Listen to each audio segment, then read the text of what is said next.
Welcome to REI Nation's Investor Blueprint, providing the tools you need to build the portfolio you want.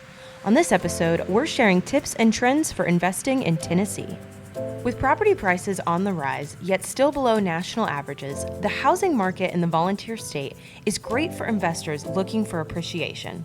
In the last 3 years, the average house price across Tennessee rose by over $100,000, including a 2.1% jump in the last year alone.